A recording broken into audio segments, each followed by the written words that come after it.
is trots om my vrouwtjie se man te wees. En ek is baie lief vir haar.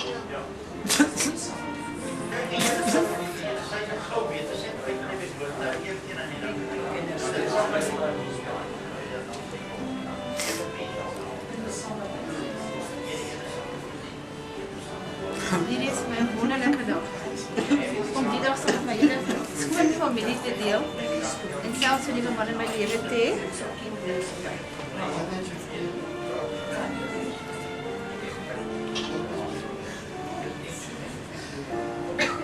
Baie dankie.